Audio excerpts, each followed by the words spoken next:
So നമ്മൾ ഇന്ന് എടുക്കുന്നത് സ്പെഷ്യൽ ഇഷ്യൂസ് എന്ന് പറയുന്ന സെക്ഷൻ എയിലെ സ്പെഷ്യൽ ഇഷ്യൂസ് എന്ന് പറയുന്ന ഒരു പോർഷൻ ആണ്.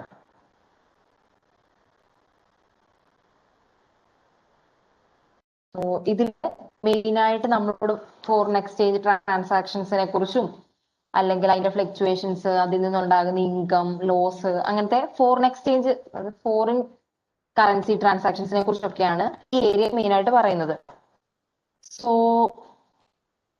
എന്താ ഫോറിൻ എക്സ്ചേഞ്ച് അല്ലെങ്കിൽ ഫോറിൻ കറൻസി ട്രാൻസാക്ഷൻ എന്നൊക്കെ വെച്ചാൽ എന്താ? അതായത് ഇപ്പോ ഫോറിൻ എക്സ്ചേഞ്ച് റേറ്റ് ഒരു കമ്പനീനെ എപ്പോഴാണ് അഫക്ട് ചെയ്യുന്നത്?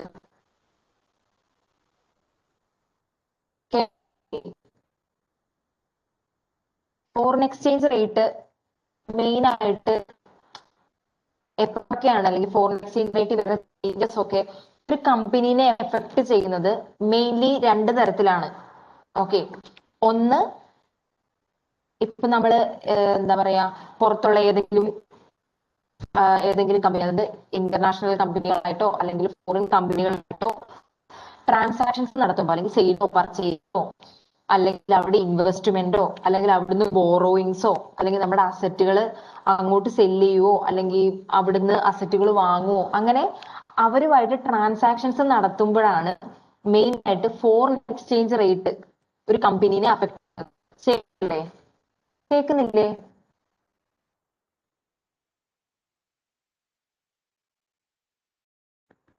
ഓക്കെ, അതാണ് ഒന്നാമത്തെ കാര്യം. രണ്ടാമത്, ഫോറിൻ എക്സ്ചേഞ്ച് റേറ്റിൽ വരുന്ന ഫ്ലക്ച്വേഷൻസ് നമ്മളെ എങ്ങനെ എഫക്ട് ചെയ്യുന്നത്, ഒരു കമ്പനീനെ എഫക്ട് ചെയ്യുന്നത് ഒരു കമ്പനിയുടെ സബ്സിഡറി മറ്റ് രാജ്യങ്ങളിൽ വർക്ക് ചെയ്യുന്നുണ്ടെങ്കിൽ, അതായത് നമ്മുടെ സബ്സിഡറി കമ്പനീസ് മറ്റൊരു രാജ്യങ്ങളിൽ ഉണ്ടെങ്കിൽ അപ്പോഴും ഫോറിൻ എക്സ്ചേഞ്ച് ഫ്ലക്ച്വേഷൻ അല്ലെങ്കിൽ ഫോറിൻ എക്സ്ചേഞ്ച് റേറ്റ് വരുന്ന ഫ്ലക്ച്വേഷൻസ് ഒരു കമ്പനീനെ എഫക്ട് ചെയ്യും. അല്ലേ? ശരിയല്ലേ?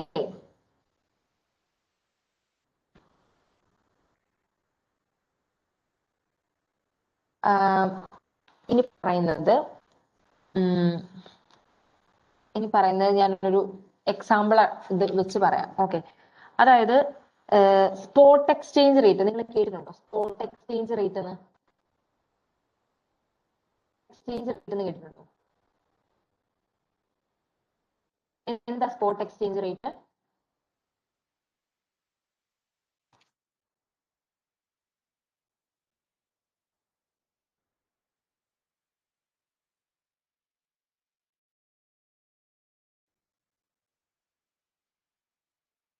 ഹലോ, അറിയില്ല. അതായത് സ്പോട്ട് എക്സ്ചേഞ്ച് റേറ്റ് എന്ന് വെച്ചിട്ടുണ്ടെങ്കിൽ നമ്മള് ഒരു ട്രാൻസാക്ഷൻ അല്ലെങ്കിൽ ഒരു ട്രാൻസാക്ഷൻ നടത്തുവാണ്, ആ ടൈമിലുള്ള എക്സ്ചേഞ്ച് റേറ്റിനെയാണ് ആ ടൈമിൽ നിലവിലുള്ള എക്സ്ചേഞ്ച് റേറ്റിനെയാണ് നമ്മൾ സ്പോട്ട് എക്സ്ചേഞ്ച് റേറ്റ് എന്ന് പറയുന്നത്.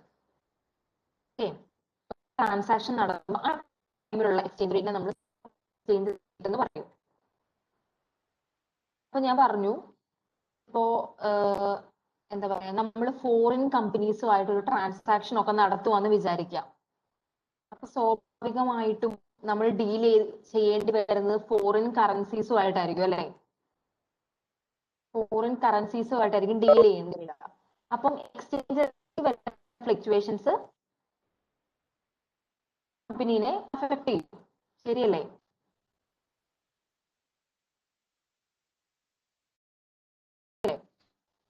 അതായത് നമ്മൾ ബുക്സ് ഓഫ് അക്കൗണ്ടിൽ ഇത് മെയിൻ ആയിട്ട് മൂന്ന് ടൈമിൽ നമ്മൾ റെക്കോർഡ് ചെയ്യും. ബുക്സ് ഓഫ് അക്കൗണ്ടിൽ നമ്മൾ 3 ടൈമിലാണ് റെക്കോർഡ് ചെയ്യുന്നത്.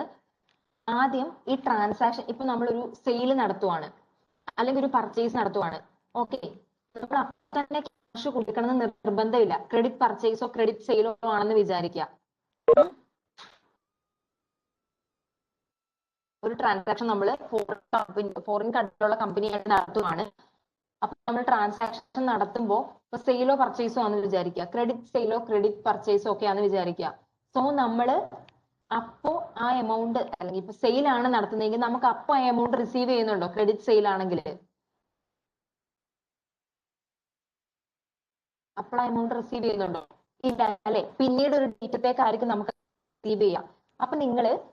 അപ്പൊ നമ്മൾ നോർമലായിട്ട് ചെയ്തു വരുന്നത് നമ്മൾ ആദ്യം എപ്പോഴാണോ ആ ട്രാൻസാക്ഷൻ നടത്തുന്നത് അപ്പോഴുള്ള എക്സ്ചേഞ്ച് റേറ്റിൽ നമ്മൾ ആ ട്രാൻസാക്ഷൻ റെക്കോർഡ് ചെയ്യും.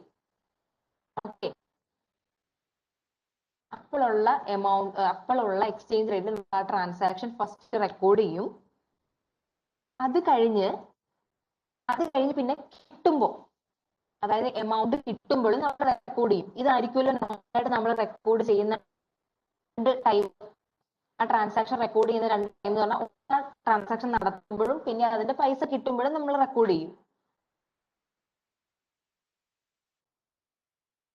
തിരിഞ്ഞോ? മനസ്സിലായോ നിങ്ങൾക്ക്?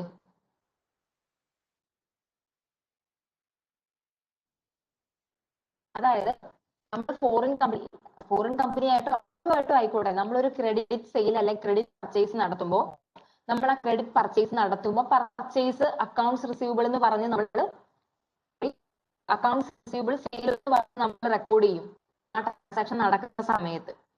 പിന്നെ നമ്മൾ എപ്പോഴാണ് റെക്കോർഡ് ചെയ്യുന്നത്? എമൗണ്ട് കിട്ടുമ്പോൾ നമ്മൾ ക്യാഷ് അക്കൗണ്ട് റിസീവബിൾ എന്ന് പറഞ്ഞ് നമ്മൾ റെക്കോർഡ് ചെയ്യും. ഇതല്ലേ നോർമലായിട്ട് നമ്മൾ ചെയ്യുന്നത്.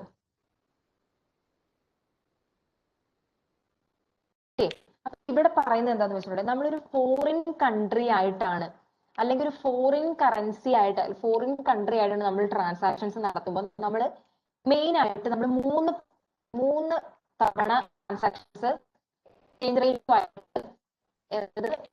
ഫസ്റ്റ് ഇപ്പോ ട്രാൻസാക്ഷൻ നടത്തുവാണ്, അതായത് ഒരു സെയിൽ ചെയ്യുവാണ്. സെയിൽ ചെയ്യുന്ന സമയത്തെ എക്സ്ചേഞ്ച് റേറ്റ് നമ്മൾ എമൗണ്ട് കാണിക്കും ബുക്സ് ഓഫ് അക്കൗണ്ടിൽ. ചെയ്യുന്ന ടൈമിൽ എക്സ്ചേഞ്ച് റേറ്റ് വെച്ചിട്ട് നമ്മൾ എമൗണ്ട് കാണിക്കും. ഒന്ന്. പിന്നെ നമ്മൾ കാണിക്കുന്നത്, അതായത് നമുക്ക് എമൗണ്ട് കിട്ടുന്നതിന് മുന്നേ നമ്മുടെ ഫിനാൻഷ്യൽ ഇയർ എൻഡ് വരുവാന്ന് വിചാരിക്കുക.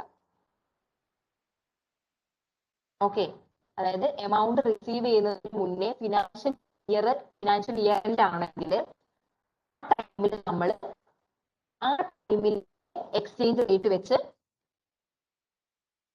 ഒന്നുകൂടെ റെക്കോർഡ് ചെയ്യും. റെക്കോർഡ് ചെയ്യുന്ന പറഞ്ഞാൽ പറയാം, എക്സാമ്പിൾ പറയുമ്പോൾ നിങ്ങൾക്ക് മനസ്സിലാവും. പിന്നെ എമൗണ്ട് കിട്ടുമ്പോൾ ആ ടൈമിലുള്ള എക്സ്ചേഞ്ച് റേറ്റ് വെച്ച് നമ്മൾ ട്രാൻസ്ഫർ ചെയ്യും.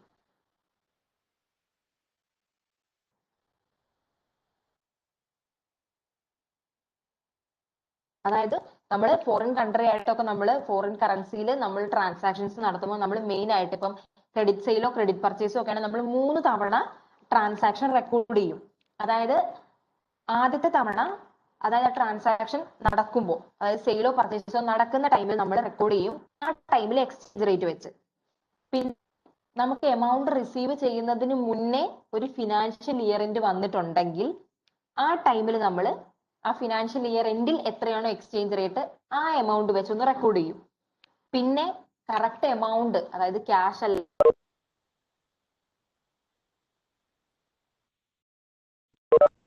അപ്പോൾ നമ്മൾ റെക്കോർഡ് ചെയ്യും. ഇങ്ങനെ 3 ടൈമിൽ നമ്മൾ റെക്കോർഡ് ചെയ്യുന്നുണ്ട്.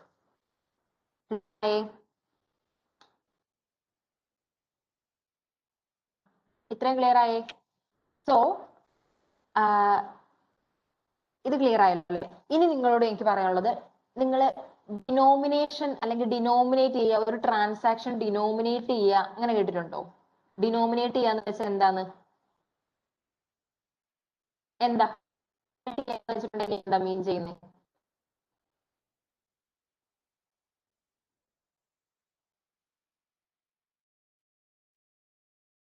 എന്താണ്?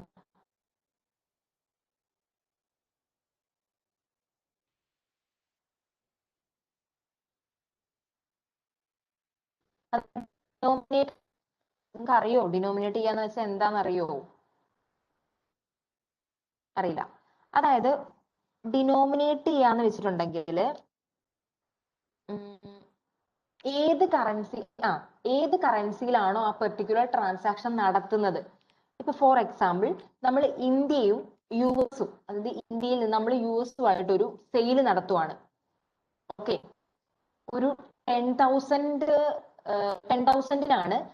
അപ്പം ഈ ട്രാൻസാക്ഷൻ ഡോമിനേറ്റ് ചെയ്തിരിക്കുന്നത് US ഡോളറിലാണെന്ന് വിചാരിക്കുക. ദാറ്റ് മീൻസ് $10,000 നമ്മൾ ട്രാൻസാക്ഷൻ നടത്തുന്നത്. ഓക്കെ, ഇന്ത്യയിൽ നിന്ന് ഒരു ഐറ്റം നമ്മൾ വിൽക്കുകയാണ്, $10,000 അതിന്റെ വില. സോ കറൻസി എക്സ്ചേഞ്ച് റേറ്റ് എത്ര ഫ്ലക്ച്വേഷൻസ് വന്നാലും US ഡോളറിലാണല്ലോ അല്ലെ ഡിനോമിനേറ്റ് ചെയ്തിരിക്കുന്നത്. അതുകൊണ്ട് തന്നെ അമേരിക്ക, അതായത് US നമുക്ക് $10,000 തന്നെ തന്നാൽ മതി. മനസ്സിലായോ? ഏത് കറൻസിയിലാണോ ഡിനോമിനേറ്റ് ചെയ്തിരിക്കുന്നത് അവര് ആ വാല്യൂ, ആ ഡിനോമിനേറ്റ് ചെയ്ത കറൻസിയുടെ വാല്യൂ മാത്രം കൊടുത്താൽ മതി.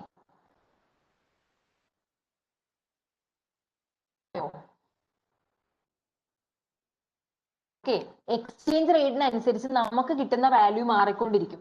പക്ഷേ US ഡിനോമിനേറ്റ് ചെയ്ത കറൻസി ഡോളറിലാണ് നമ്മൾ ഡിനോമിനേറ്റ് ചെയ്തത്. അതുകൊണ്ട് തന്നെ എത്രയാണോ ആ ഡിനോമിനേറ്റ് ചെയ്ത എമൗണ്ട്, 10,000 ആണെങ്കിൽ 10,000 US പേ ചെയ്താൽ മതി. നമുക്ക് കിട്ടുന്നത് according to exchange rate change ചെയ്തുകൊണ്ടിരിക്കും.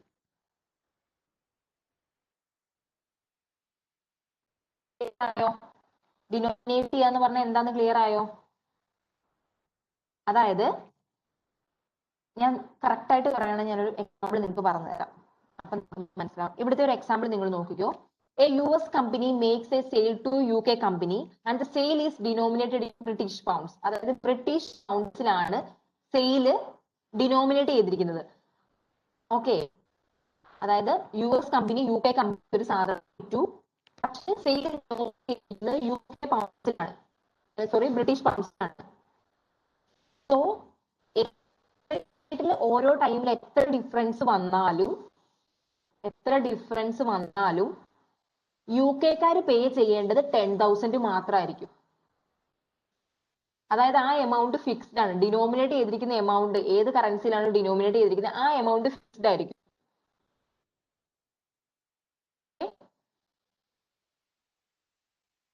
ക്ലിയർ ആയോ? പക്ഷെ US കമ്പനിക്ക് കിട്ടുന്ന എമൗണ്ട് എക്സ്ചേഞ്ച് റേറ്റിനനുസരിച്ച് ചേഞ്ച് ചെയ്യും. അതായത് എക്സാമ്പിൾ വരെ നിങ്ങൾക്ക് പറയാം. Okay, the US company issues the invoice in the amount of 10,000 pounds. However, okay, അപ്പോൾ ട്രാൻസാക്ഷൻ നടന്നത് ഒരു നവംബർ നിങ്ങൾ വിചാരിക്കുക. ഓക്കെ, 10th നവംബറിലാണ് ട്രാൻസാക്ഷൻ നടന്നത്. 10,000 പൗണ്ടിന്റെ പ്രൊഡക്റ്റ് US കമ്പനി UK കമ്പനിക്ക് വിറ്റു. ഓക്കെ, 10th നവംബറിനാണ് കേട്ടോ നടക്കുന്നത്. 10th നവംബറിനാണ് നടക്കുന്നത്. നമ്മൾ റെക്കോർഡ് ചെയ്യും, ഫസ്റ്റ് നമ്മൾ റെക്കോർഡ് ചെയ്യും. 10th നവംബറിൽ റെക്കോർഡ് ചെയ്യുമ്പം ഇവിടെ പറയുന്നത് ആ ട്രാൻസാക്ഷൻ നടക്കുന്ന സമയത്തെ exchange rate £1 equal to $1.54. Okay, so books of അക്കൗണ്ടിൽ നമ്മൾ എത്രയായിരിക്കും റെക്കോർഡ് ചെയ്യുന്നത്? US കമ്പനി എത്രയ്ക്ക് ആ 10th നവംബറിൽ എത്ര റെക്കോർഡ് ചെയ്യുന്നത്? 15,400 റെക്കോർഡ് ചെയ്യും അല്ലെ? കണ്ടോ, നമ്മൾ സെയിലാ ചെയ്തത്. So US company account receivable, account debtor to revenue account 15,400 നമ്മൾ റെക്കോർഡ് ചെയ്തു. ഓക്കെ, 10th നവംബറിൽ ആ ടൈമിലുള്ള സ്പോട്ട് റേറ്റിൽ, ആ ടൈമിലുള്ള എക്സ്ചേഞ്ച് റേറ്റിൽ നമ്മൾ ട്രാൻസാക്ഷൻ റെക്കോർഡ് ചെയ്തു. നമുക്ക് ഇതിന്റെ എമൗണ്ട് അവർ തരാന്ന് പറഞ്ഞിരിക്കുന്നത് 10th ജാനുവരി ആണെന്ന് വിചാരിക്കുക. ഓക്കെ, എമൗണ്ട് റിസീവ് ചെയ്യുന്നത് 10th ജാനുവരി ആണ്. സോ അതിന്റെ ഇടയ്ക്ക് ഒരു ഫിനാൻഷ്യൽ ഇയർ വരില്ലേ?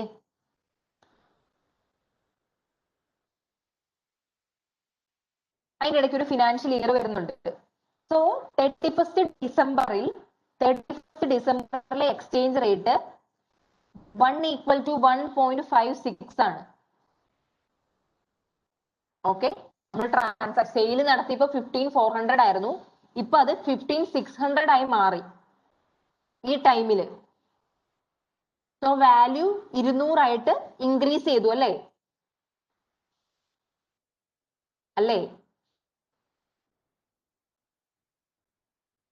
200 ഇൻക്രീസ് ചെയ്തു. സോ നമ്മൾ എന്ത് ചെയ്തു, അത് റെക്കോർഡ് ചെയ്തു. Account receivable, account debtor 200 increase ചെയ്തു. സോ അതിനെ ഡെബിറ്റ് ചെയ്തു.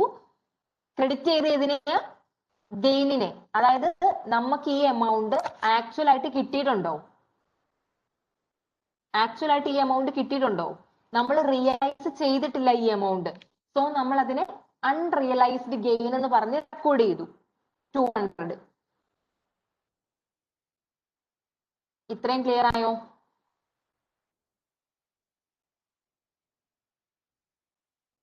ഓക്കെ. അപ്പം 31st നമ്മൾ ഇങ്ങനെ റെക്കോർഡ് ചെയ്തു.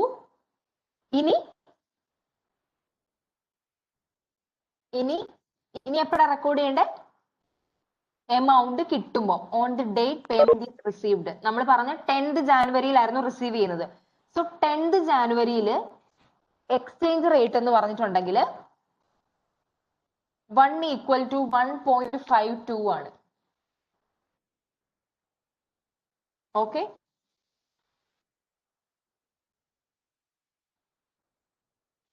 സോ എത്ര രൂപ ലോസ് ആയി? എത്ര ഡോളറാണ് ലോസ് ആയത്? $400. കാരണം ഇപ്പൊ ഇതിന്റെ വാല്യൂ 15,600 ആണ് നമ്മൾ ടോട്ടൽ വാല്യൂ. അപ്പം അതിൽ നിന്ന് 15,200 ആയി. സോ 400 നമുക്ക് ലോസ് ആയി. പക്ഷെ ഇത് ആക്ച്വൽ ലോസ് ആണോ? ആക്ച്വൽ ലോസ് ആണോ? അല്ല. കാരണം നമുക്ക് സംഭവം നടന്നിട്ടില്ല. ജസ്റ്റ് നോക്കുമ്പോൾ നമ്മുടെ വാല്യൂ വെച്ച് നോക്കുമ്പോൾ 400 നമുക്ക് ലോസ് വന്നു. പക്ഷെ അത് നമ്മുടെ ആക്ച്വൽ ലോസ് അല്ല. അതുകൊണ്ട് നമ്മൾ എന്ത് ചെയ്തു? അതിനെ എങ്ങനെ റെക്കോർഡ് ചെയ്തു? Unrealised loss account debtor to account receivable 400 ചെയ്തു. ആയിട്ട് വന്ന ലോസ് എത്രയാ? 100 ലോസ് 15,400 ആയിരുന്നു. ഇപ്പൊ ലാസ്റ്റ് ഡേറ്റിൽ 15,200 ആയി. സോ 200 ആണ് നമുക്ക് ലോസ് വന്നത്. സോ നമ്മൾ അതിനെയാണ് നമ്മൾ റിയലൈസ്ഡ് ലോസ് എന്ന് പറയുന്നത്.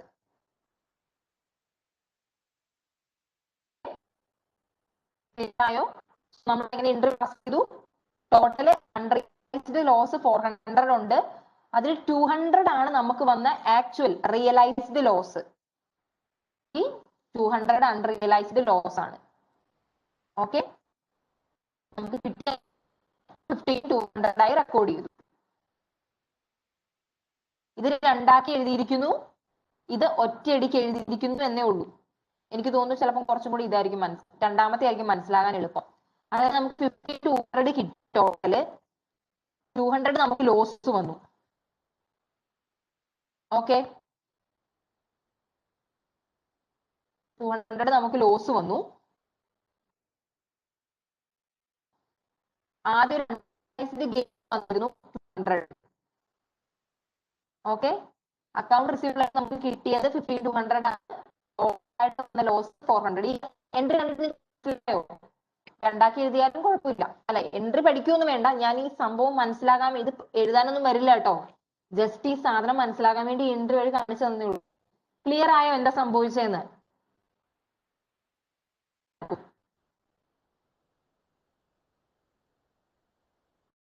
ഡൗട്ട് ഇല്ലല്ലോ? അപ്പൊ നിങ്ങൾക്ക് ഒരു കാര്യം മനസ്സിലായോ? നമ്മൾ ഡിനോമിനേറ്റ് ചെയ്യുന്നത് ഏതിലായിരുന്നു? UK ബ്രിട്ടീഷ് പൗണ്ട്സിലായിരുന്നു. എവിടെയെങ്കിലും ബ്രിട്ടീഷ് പൗണ്ട്സിന്റെ എമൗണ്ട് മാറിയോ?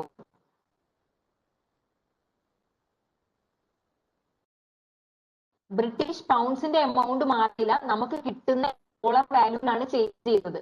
ഇതിനെയാണ് ഡിനോമിനേഷൻ എന്ന് പറയുന്നത്. ഓക്കെ. ക്ലിയർ ആയോ? അതായത് ഏത് കറൻസിയിലാണോ ഡിനോമിനേറ്റ് ചെയ്യുന്നത് അതിന്റെ വാല്യൂല് ചേഞ്ച് വരില്ല. അതിന്റെ വാല്യൂല് ചേഞ്ച് വരില്ല. എക്സ്ചേഞ്ച് റേറ്റിനനുസരിച്ച് മറ്റേ കറൻസിയുടെ വാല്യൂലായിരിക്കും ചേഞ്ച് വരിക. ഡിനോമിനേറ്റ് ചെയ്ത കറൻസി കോൺസ്റ്റന്റ് ആണ്, അതിൽ ചേഞ്ച് വരില്ല. എക്സ്ചേഞ്ച് റേറ്റ് അനുസരിച്ച് ഗെയിനും ലോസ് ഒക്കെ വരുന്നത് മറ്റേ കറൻസിയിലായിരിക്കും. ക്ലിയർ ആയല്ലോ?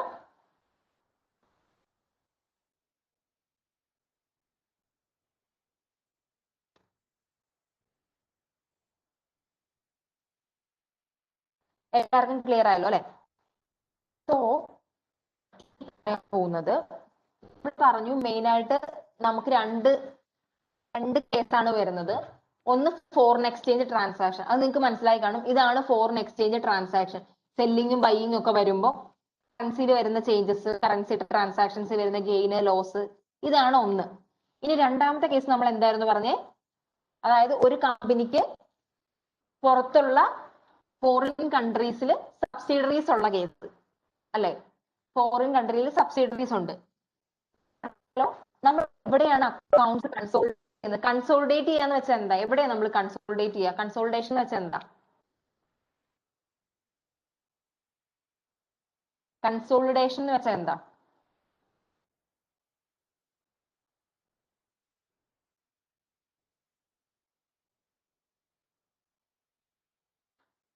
ഒന്നാക്കുക. അതായത് ഒരു കമ്പനി, ഒരു പേരന്റ് കമ്പനി, ആ കമ്പനിക്ക് ഒരുപാട് സബ്സിഡറീസ് ഉണ്ടെന്ന് വിചാരിക്കുക. അറ്റ് ലാസ്റ്റ്, അതായത് ഫിനാൻഷ്യൽ ഇയർ എൻഡില് ഇവരുടെ എല്ലാവരുടെയും അക്കൗണ്ട്സ് നമ്മൾ ഒരുമിച്ചാക്കി കമ്പനിയുടെ ടോട്ടൽ അക്കൗണ്ട്സ് ആക്കും. അതിനെയാണ് കൺസോളിഡേഷൻ എന്ന് പറയുന്നത്.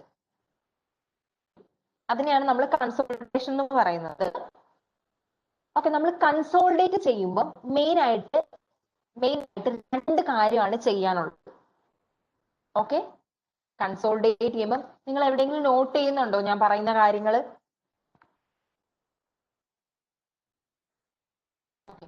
കൺസോളിഡേഷൻ നമുക്ക് രണ്ട് പ്രോസസ്സാണ് മെയിൻ ആയിട്ടുള്ളത്. ആദ്യം നമ്മൾ റീസ്റ്റേറ്റ്മെന്റ് എന്ന് പറയും. ആദ്യത്തെ പ്രോസസ് എന്ന് പറഞ്ഞാൽ റീസ്റ്റേറ്റ്മെന്റ് എന്ന് വെച്ചിട്ടുണ്ടെങ്കിൽ നമ്മള് CMA US പഠിക്കുന്നത് കൊണ്ട് തന്നെ എപ്പോഴും നമ്മുടെ പേരന്റ് കമ്പനി ഏതായിരിക്കും? പേരന്റ് കമ്പനി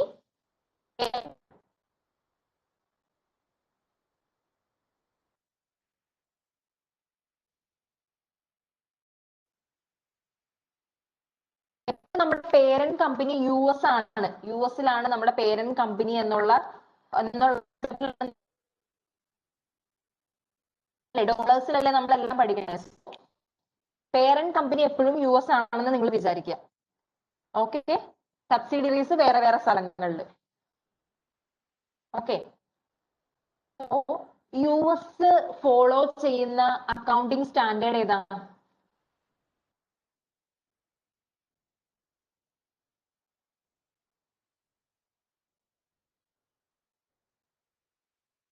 ആണല്ലേ?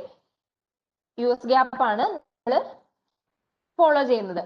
സോ ഞാൻ പറഞ്ഞു പേരന്റ് കമ്പനി US ആണ്. അപ്പം റീസ്റ്റേറ്റ്മെന്റ് എന്ന് വെച്ചിട്ടുണ്ടെങ്കിൽ ഈ US പേരന്റ് കമ്പനി ആയിരിക്കുന്ന ഈ കമ്പനിക്ക് UK സബ്സിഡറി ഉണ്ടാവും, ജപ്പാനിലുണ്ടാവും, ജർമ്മനിയിലുണ്ടാവും, അങ്ങനെ പല സ്ഥലത്തും സബ്സിഡറീസ് ഉണ്ടാവും. പക്ഷെ നമ്മൾ എപ്പോഴും കൺസോളിഡേറ്റ് ചെയ്യുമ്പം US ഗ്യാപ്പിലാണ് നമുക്ക് വേണ്ടത്. US ഗ്യാപ്പ് ആണ് വേണ്ടത് അല്ലേ? കാരണം നമ്മുടെ പേരന്റ് കമ്പനി US ഗ്യാപ്പ് ആണ് ഫോളോ ചെയ്യുന്നത്. സോ മറ്റേതെങ്കിലും അക്കൗണ്ടിങ് സ്റ്റാൻഡേർഡ്സ് ഏതെങ്കിലും സബ്സിഡറി ഫോളോ ചെയ്യുന്നുണ്ടെങ്കിൽ അതിനെ ആദ്യം US ഗ്യാപ്പിലേക്ക് കൺവേർട്ട് ചെയ്യണം, അല്ലെങ്കിൽ US ഗ്യാപ്പിലേക്ക് മാറ്റണം. അതിനെയാണ് റീസ്റ്റേറ്റ്മെന്റ് എന്ന് പറയുന്നത്.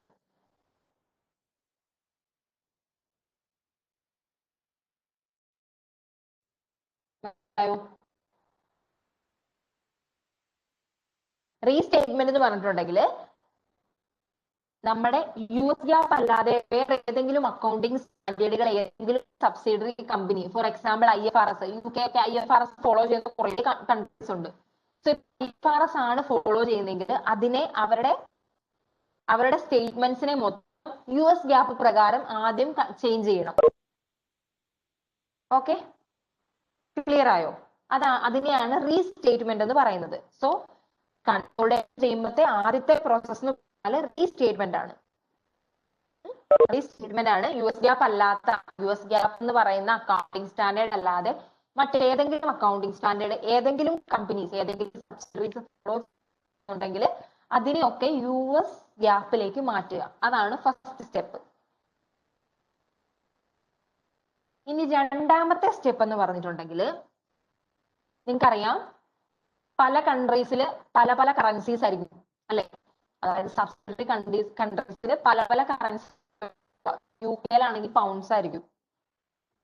അങ്ങനെ ഓരോ സ്ഥലങ്ങളിലും ഇപ്പൊ അയർലൻഡിലാണെങ്കിൽ യൂറോ ആയിരിക്കും. അങ്ങനെ ഓരോ സ്ഥലങ്ങളിലും ഓരോരോ കറൻസീസ് ആയിരിക്കും ഉണ്ടാവുക. സോ സെക്കൻഡ് സ്റ്റെപ്പ് എന്ന് പറഞ്ഞാൽ കൺസോളിഡേറ്റ് ചെയ്യുന്നത് ഏതിലാ? കൺസോളിഡേറ്റ് ചെയ്യുന്നത് നമ്മുടെ പേരന്റ് കമ്പനി ഏതാ? US ആണ്. സോ പല കറൻസീസ് ആണ് പല കറൻസീസിലുള്ള കൺട്രീസ് അവരുടെ ഫിനാൻഷ്യൽ സ്റ്റേറ്റ്മെന്റ് ഒക്കെ നമ്മൾ US കറൻസിയിലേക്ക് കൺവേർട്ട് ചെയ്യണം. എമൗണ്ട്സ് ഒക്കെ US കറൻസിയിലേക്ക് കൺവേർട്ട് ചെയ്യണം. ഇതാണ് രണ്ട് കാര്യം, മെയിൻ ആയിട്ട് ചെയ്യേണ്ട രണ്ട് കാര്യം. ഓക്കെ, ക്ലിയർ ആയോ? കൺസോളിഡേഷൻ ചെയ്യുമ്പോൾ മെയിനായിട്ട് രണ്ട് പ്രോസസ് ആണ് ഉള്ളത്. ഫസ്റ്റ് പ്രോസസ് റീസ്റ്റേറ്റ്മെന്റ്, അതായത് US GAAP ഫോളോ ചെയ്യാതെ വേറെ ഏതെങ്കിലും അക്കൗണ്ടിങ് സ്റ്റാൻഡേർഡ് ഫോളോ ചെയ്യുന്നുണ്ടെങ്കിൽ അതിനെ US GAAPലേക്ക് മാറ്റുക. പിന്നെ ഏറ്റവും ഇമ്പോർട്ടന്റ് ആയ ഒരു കാര്യം, നമ്മൾ US GAAP അല്ലാതെ വേറെ ഏതെങ്കിലും ഫോളോ ചെയ്യുന്ന അക്കൗണ്ടിങ് സ്റ്റാൻഡേർഡ് ഫോളോ ചെയ്യുന്ന കമ്പനി ആണെങ്കിൽ അതിനെ US GAAPലോട്ട് മാറ്റിയതിനു ശേഷം മാത്രമേ നമ്മൾ അതിന്റെ കറൻസീസ് കൺവേർട്ട് ചെയ്യാൻ പാടുള്ളൂ.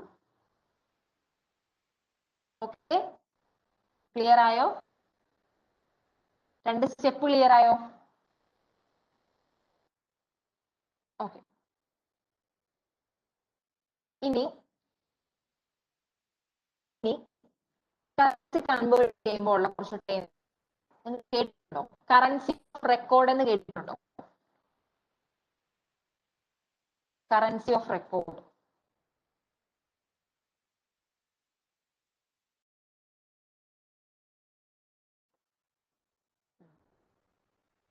ഓക്കെ, കറൻസി ഓഫ് റെക്കോർഡ് എന്ന് പറഞ്ഞിട്ടുണ്ടെങ്കിൽ ഒരു country,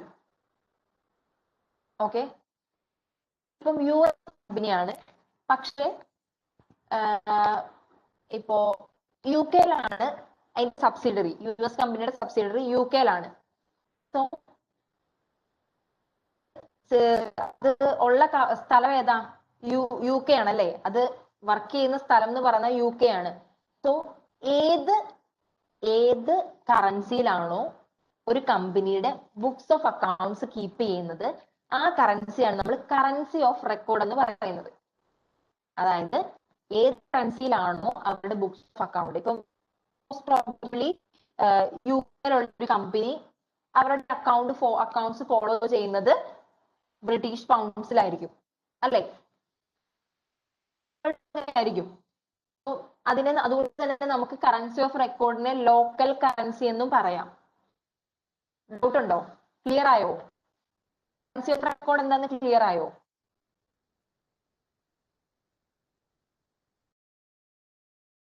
hello, okay, currency of record clear ആയല്ലോ. ഇനി ഫങ്ഷണൽ കറൻസി. ഫങ്ഷണൽ കറൻസി എന്ന് വെച്ചാല് ഒരു കമ്പനി ഏറ്റവും കൂടുതൽ ട്രാൻസാക്ഷൻസ് നടത്തുന്നത് ഏത് കറൻസിയിലാണോ അതിനെയാണ് ഫങ്ഷണൽ കറൻസി എന്ന് പറയുന്നത്.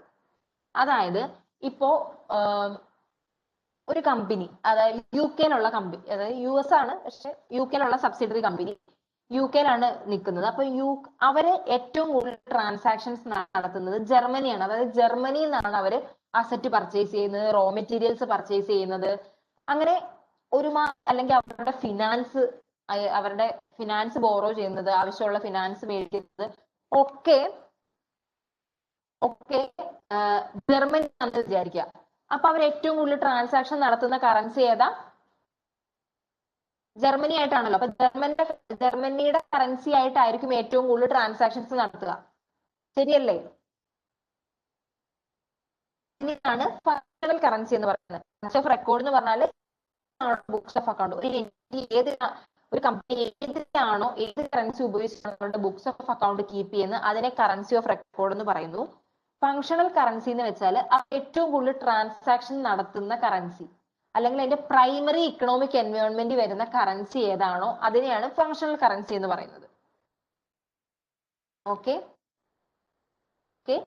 റിപ്പോർട്ടിംഗ് കറൻസി എന്ന് പറഞ്ഞാൽ ഏത് കറൻസിയിലാണോ നമ്മൾ കൺസൾട്ടേഷൻ നടത്തുന്നത് അതിനെയാണ് റിപ്പോർട്ടിംഗ് കറൻസി എന്ന് പറയുന്നത്. ഇവിടെ എന്തായാലും US ഡോളർ മാത്രമേ റിപ്പോർട്ടിംഗ് കറൻസി ആവുള്ളൂ, വേറെ ഒരു റിപ്പോർട്ടിംഗ് കറൻസി നിങ്ങൾക്ക് വരില്ല. കാരണം നമ്മൾ USCMA ആണ് പഠിക്കുന്നത്, നമ്മൾ US കാര്യങ്ങളാണ് പഠിക്കുന്നത്. സോ USA ആയിരിക്കും എപ്പോഴും കൺസോളിഡേറ്റഡ് ചെയ്യുന്നത്. അതായത് റിപ്പോർട്ടിംഗ് കറൻസി എന്ന് പറഞ്ഞാൽ എപ്പോഴും US ഡോളർ ആയിരിക്കും. കറൻസിയുടെ ക്ലിയർ ആയോ?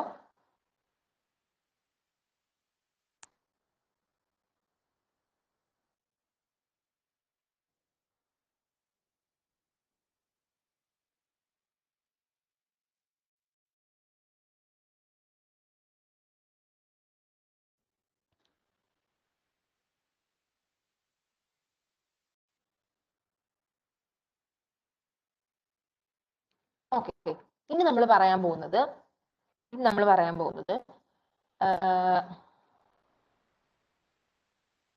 അതായത് ഇപ്പൊ ഈ കറൻസികളെല്ലാം പല വിചാരിക്കാം. അതായത് currency of record, function currency, reporting, ഇതൊക്കെ പലതാണ് വിചാരിക്കുക. ഞാൻ പറഞ്ഞു UK കേസ് എടുത്തു. UK books of account pound വെച്ചാണ്. അതാണ് local currency. So books of അക്കൗണ്ടിൽ റെക്കോർഡ് ചെയ്യുന്നത്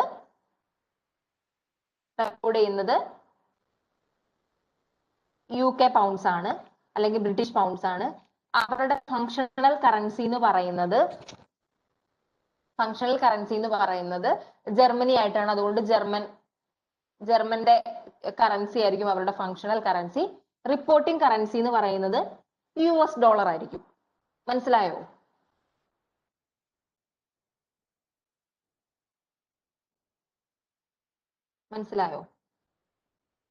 ഓക്കെ. സോ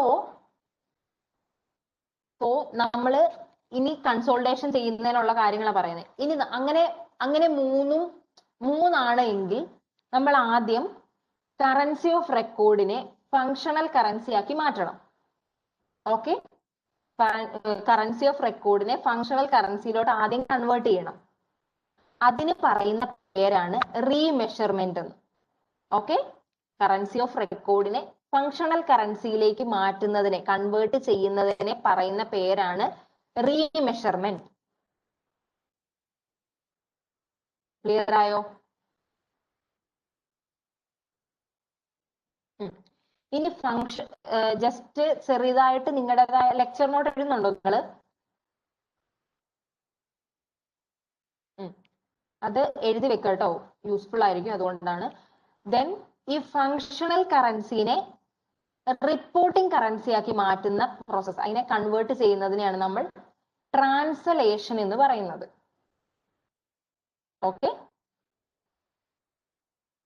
കറൻസി ഓഫ് റെക്കോർഡിനെ ഫങ്ഷണൽ കറൻസി ആക്കി മാറ്റുന്നതിനെ റീമെഷർമെന്റ് എന്നും ഫങ്ഷണൽ കറൻസിനെ റിപ്പോർട്ടിംഗ് കറൻസി ആക്കി മാറ്റുന്നതിനെ ട്രാൻസ്ലേഷൻ എന്നും പറയുന്നു. ക്ലിയർ ആണോ?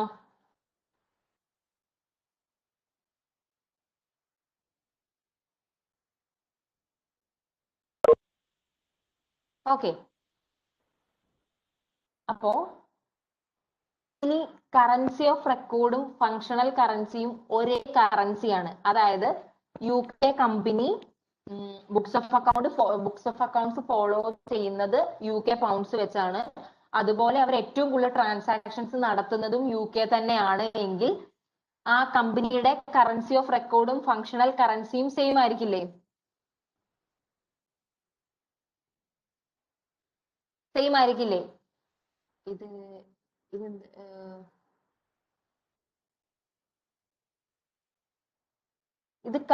അതായത് നമ്മൾ കൺസോൾഡേറ്റ് ചെയ്യുന്ന നമ്മൾ ഫോളോ ചെയ്യേണ്ട സ്റ്റെപ്സ് ആണ്.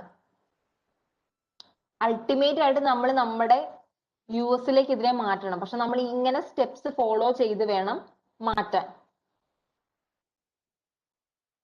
ആദ്യം റീസ്റ്റേറ്റ്മെന്റ് നടത്തണം, അതിനുശേഷം ഇങ്ങനെ കറൻസിനെ കൺവേർട്ട് ചെയ്യണം. ഇത് സ്റ്റെപ്സ് ആണ്, ഇങ്ങനെ തന്നെ ഫോളോ ചെയ്തേ പറ്റൂ.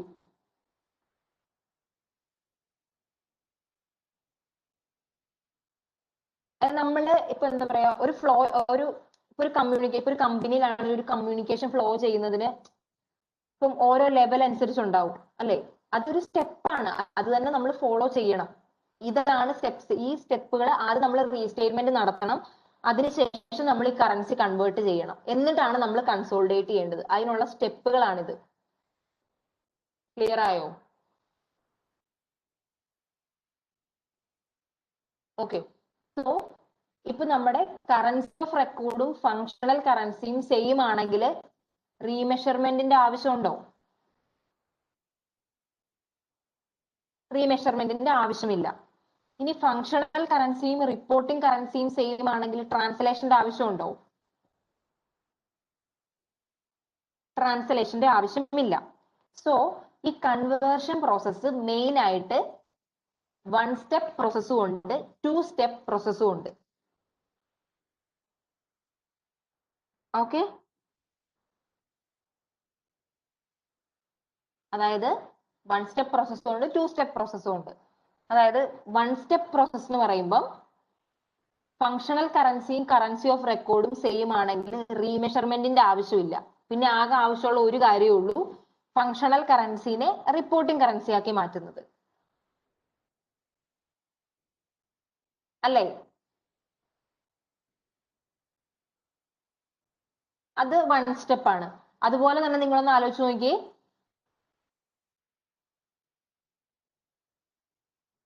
ഫങ്ഷണൽ കറൻസി റിപ്പോർട്ടിംഗ് കറൻസിയും സെയിം ആണ്.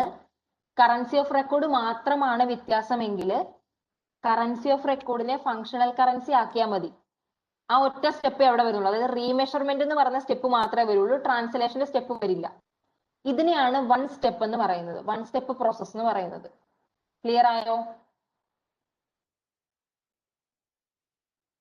ഇനി 2 സ്റ്റെപ്പ് എന്ന് പറഞ്ഞാൽ എങ്ങനെയായിരിക്കും?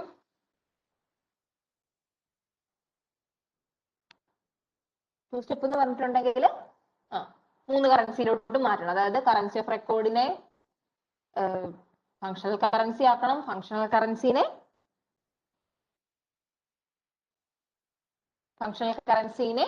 റിപ്പോർട്ടിംഗ് കറൻസി ആക്കി മാറ്റണം. ക്ലിയർ ആയോ ഇത്രയും portion?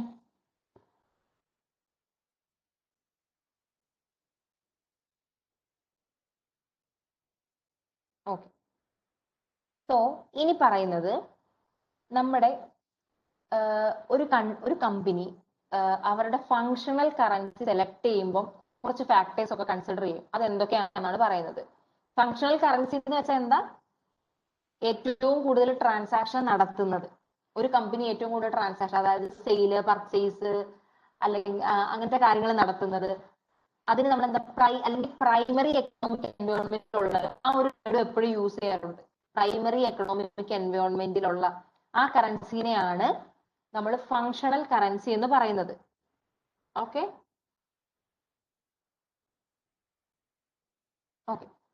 So functional currency determine ചെയ്യുമ്പോൾ നമ്മൾ എന്തൊക്കെ കാര്യം നോക്കണം എന്നാണ് ആദ്യം പറയുന്നത്.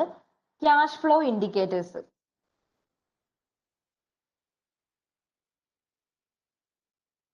ഓക്കെ, ക്യാഷ് ഫ്ലോ ഇൻഡിക്കേറ്റേഴ്സ് പറയുന്നത്, അതിൽ പറയുന്നത് എന്താണെന്ന് വെച്ചിട്ടുണ്ടെങ്കിൽ ഒരു കമ്പനി, അതായത് ഒരു സബ്സിഡിയറി കമ്പനി അവരുടെ അസറ്റോ അല്ലെങ്കിൽ ലയബിലിറ്റിയോ ഒക്കെ പേ ഓഫ് ചെയ്യാൻ, അല്ലെങ്കിൽ ഒരു അസറ്റ് വാങ്ങാനോ അല്ലെങ്കിൽ ലയബിലിറ്റി പേ ഓഫ് ചെയ്യാനോ നമ്മള് പേരന്റ് കമ്പനിയുടെ അടുത്ത് നിന്ന് പൈസ വാങ്ങുന്നുണ്ടെന്ന് വിചാരിക്കുക.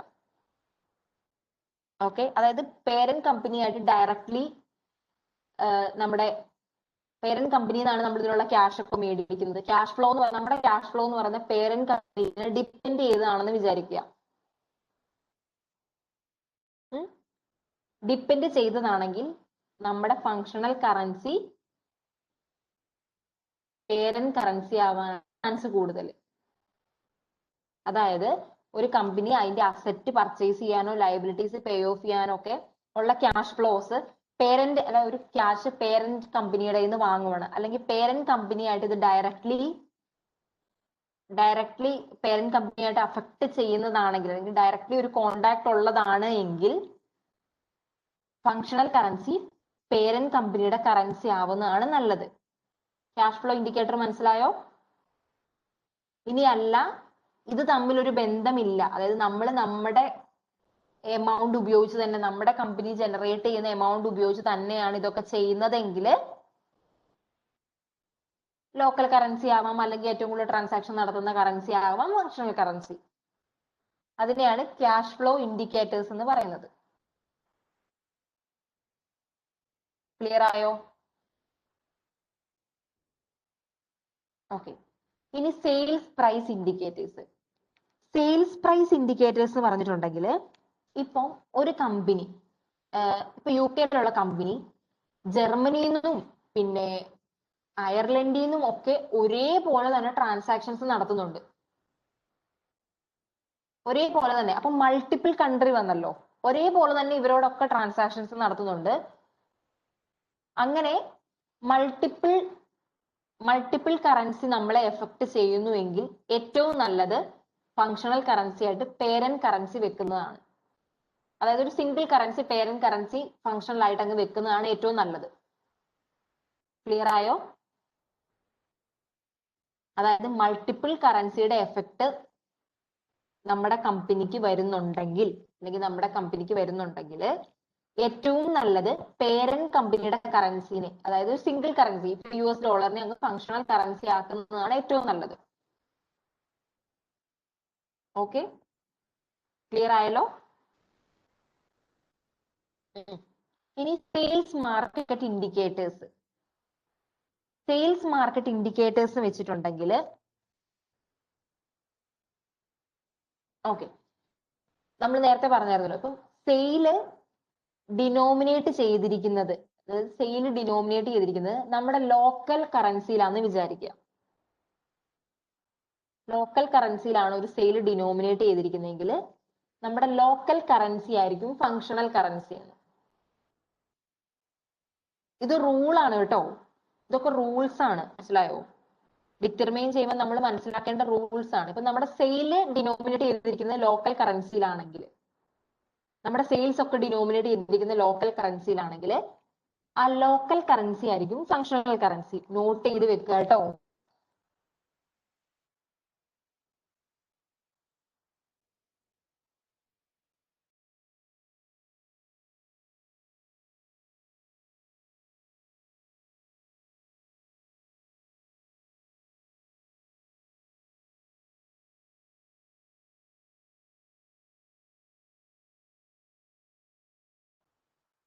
ഓക്കെ, സോ നമ്മുടെ സെയിൽ ഡിനോമിനേറ്റ് ചെയ്തിരിക്കുന്നത് ലോക്കൽ കറൻസിയിലാണെങ്കിൽ ലോക്കൽ കറൻസി ആയിരിക്കും ഫങ്ഷണൽ കറൻസി.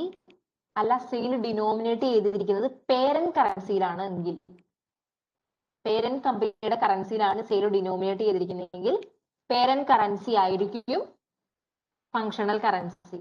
ക്ലിയർ ആയോ? ഓക്കെ. എക്സ്പെൻസ് ഇൻഡിക്കേറ്റേഴ്സ്, ഇത് നമ്മൾ ഓൾറെഡി പറഞ്ഞതാണ്. എക്സ്പെൻസ് ഇൻഡിക്കേറ്റേഴ്സ് എന്ന് വെച്ചാല്, അതായത് ഒരു കമ്പനി ഏറ്റവും കൂടുതൽ അതിന്റെ ലേബർ അല്ലെങ്കിൽ മെറ്റീരിയൽസ് ഒക്കെ നമ്മുടെ ലോക്കൽ മാർക്കറ്റിൽ നിന്ന് തന്നെയാണ് വാങ്ങുന്നത് എന്ന് വിചാരിക്കുക.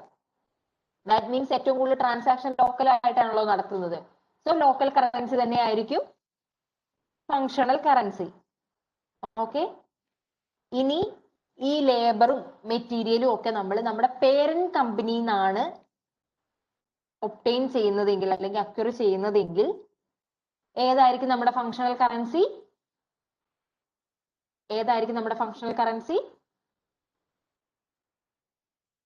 പേരന്റ് കമ്പനിയുടെ കറൻസി ആയിരിക്കും നമ്മുടെ ഫങ്ഷണൽ കറൻസി. ഇനി അതുപോലെ തന്നെ ഫിനാൻസിങ് ഇൻഡിക്കേറ്റേഴ്സ്. നമ്മൾ ഏറ്റവും കൂടുതൽ ഫിനാൻസ് ബോറോ ചെയ്യുന്നത് നമ്മുടെ ലോക്കൽ കറൻസി, അതായത് നമ്മുടെ കൺട്രിയിൽ നിന്ന് തന്നെയാണ്, നമ്മൾ ഓപ്പറേറ്റ് ചെയ്യുന്ന കൺട്രിയിൽ നിന്ന് തന്നെയാണെങ്കിൽ നമ്മുടെ ഫങ്ഷണൽ കറൻസി എന്ന് പറയുന്നത് ലോക്കൽ കറൻസി തന്നെയായിരിക്കും.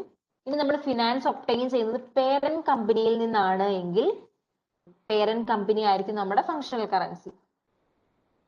ക്ലിയർ ആയോ?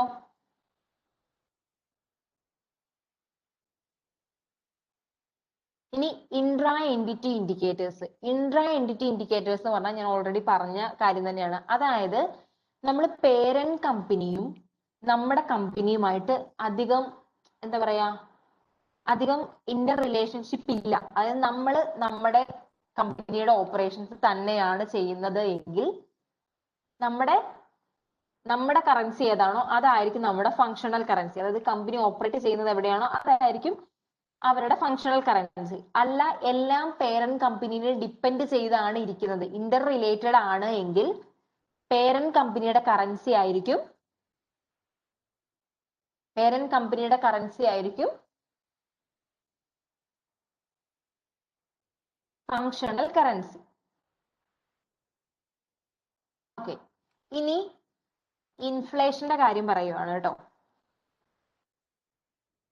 അതായത് ഇപ്പോ നേരത്തെ പറഞ്ഞ എക്സാമ്പിൾ എടുത്തു. UK കമ്പനി ഏറ്റവും കൂടുതൽ ട്രാൻസാക്ഷൻസ് നടക്കുന്നത് ജർമ്മൻ കമ്പനിയുമായിട്ടാണ്. സോ നമ്മുടെ ഫങ്ഷണൽ കറൻസി ജർമ്മനിയുടെ കറൻസി ആണെന്ന് വിചാരിക്കുക. ഓക്കെ, ക്ലിയർ ആയോ? ആ എക്സാമ്പിൾ ക്ലിയർ ആയിരുന്നല്ലോ അല്ലെ? സോ ജർമ്മനിയുടെ കറൻസിയാണ് നമ്മുടെ ഫങ്ഷണൽ കറൻസി. നമ്മൾ ആ കറൻസിയുടെ ഇൻഫ്ലേഷൻ റേറ്റ് ചെക്ക് ചെയ്യണം.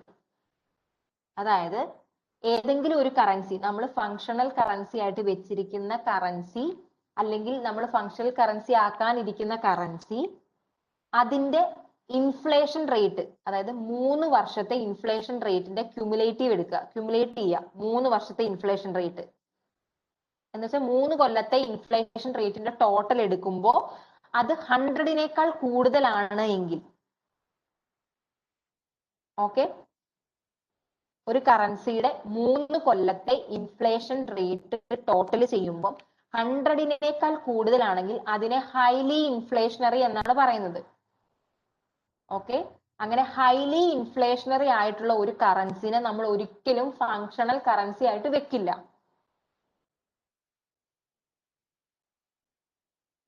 ക്ലിയർ ആയോ? അങ്ങനെ ഇപ്പൊ നമ്മുടെ ഇപ്പൊ ഞാൻ പറഞ്ഞല്ലോ, ജപ്പാൻ നമ്മുടെ ഫങ്ഷണൽ കറൻസി ആയിട്ട് നമ്മൾ ജപ്പാനല്ല ജർമ്മനി ആയിരുന്നു അല്ലെ, ജർമ്മനിനെ ആക്കിയിരിക്കുവാണ്. അവരുടെ 3 കൊല്ലത്തെ ഇൻഫ്ലേഷണറി റേറ്റ് എടുത്തപ്പോൾ അത് 100% കൂടുതലാണ്. അപ്പൊ നമ്മൾ എന്ത് ചെയ്യും? നമ്മുടെ ഫങ്ഷണൽ കറൻസി ആയിട്ട് നമ്മൾ പേരന്റ് കറൻസിനെ തന്നെ ആക്കും. അതായത് നമ്മുടെ റിപ്പോർട്ടിംഗ് കറൻസിനെ തന്നെ ചേഞ്ച് ചെയ്യും, റിപ്പോർട്ടിംഗ് കറൻസി ആക്കി വെക്കും. ക്ലിയർ ആയോ? സോ എപ്പോഴും ഒരു കമ്പനി ഫങ്ഷണൽ കറൻസി സെലക്ട് ചെയ്യുന്നതിന് മുന്നേ ഈ കാര്യങ്ങളൊക്കെ ശ്രദ്ധിക്കണം എന്നാണ് പറയുന്നത്. ഇവിടെ ഒരു എക്സാമ്പിൾ, നിങ്ങൾക്ക് 2 എക്സാമ്പിൾ തന്നിട്ടുണ്ട്. അതായത് okay, the foreign entities day-to-day operations are not dependent on the economic environment of the parent's currency. The foreign operations are self-contained within another country or economic environment.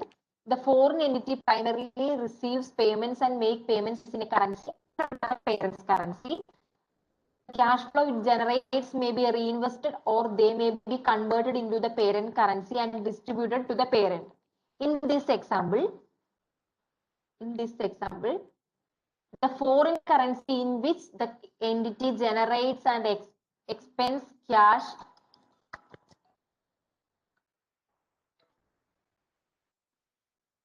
expense cash is its functional currency. അതായത് ഇപ്പൊ ഇവിടെ പറയുന്നുണ്ട്, അവരുടെ day to day operations parent കമ്പനിയായിട്ട് related അല്ലേ? ശരിയല്ലേ? പിന്നെ എൻറ്റി പേയ്മെന്റുകളും receive ചെയ്യുന്നതും പിന്നെ അവരുടെ ക്യാഷ് ഏറ്റവും കൂടുതൽ ജനറേറ്റ് ചെയ്യുന്നത് അങ്ങനെയുള്ള കേസുകൾ ആ ഫോറിൻ കറൻസി ആണോ അതായിരിക്കും അവരുടെ ഫങ്ഷണൽ. ക്ലിയർ ആണ്?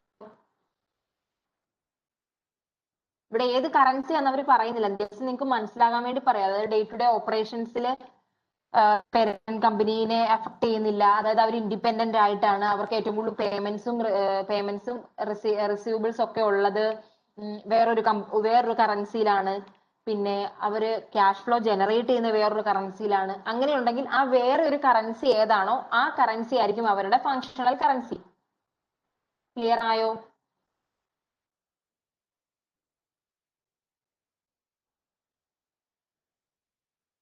ഓക്കെ, ഇനി സെക്കൻഡ് നോക്കിക്കേ. സെക്കൻഡിൽ എന്താ പറയുന്നത്? സെക്കൻഡ് എക്സാമ്പിൾ നോക്കിക്കേ. അതായത് the foreign entities operations are an extension of the parent entities operations asset are acquired from the US parent or are paid for in US dollars. The sale of asset, including the sale of equipment, generates US dollars that are available to the parent.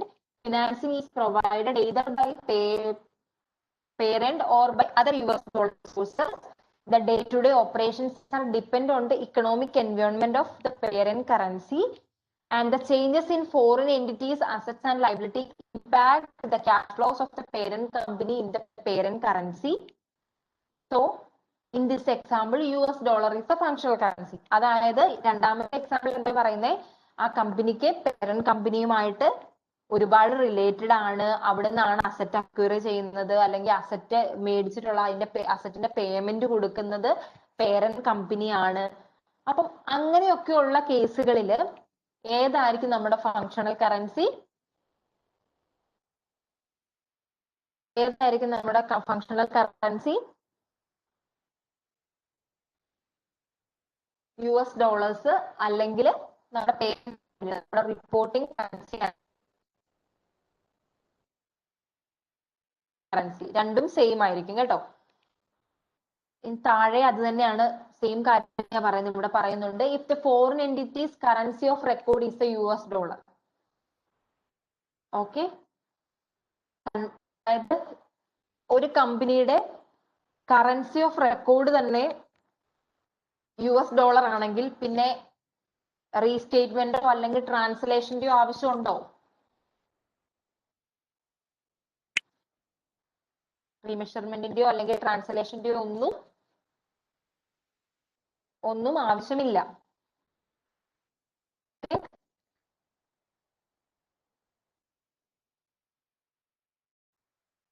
Methods ആണ് പറയുന്നത്.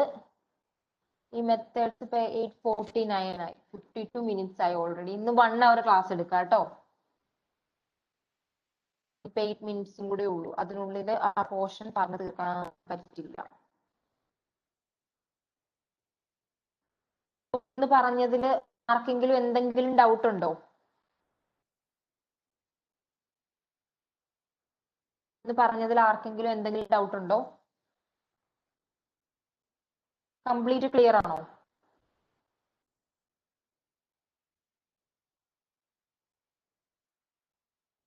Okay, നാളെ നമ്മൾ പഠിക്കുന്നത് ഈ റീമെഷർമെന്റ് ഒക്കെ എങ്ങനെയാണെന്നുള്ള methods ഒക്കെയാണ് പഠിക്കുന്നത്. So ഇത് ക്ലിയർ ആണല്ലോ അല്ലെ? ക്ലാസ് ക്ലിയർ ആണല്ലോ? ഡൗട്ട്സ് ഒന്നും ഇല്ലല്ലോ? എല്ലാം ക്ലിയർ ആവുന്നുണ്ടെന്ന് വിചാരിക്കുന്നു. നാളത്തേക്ക്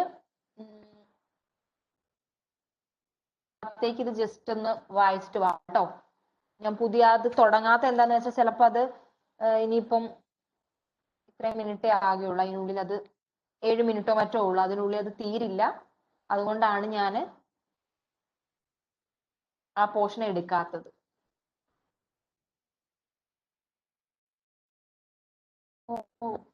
വൈൻഡ് അപ്പ് ചെയ്യാല്ലേ?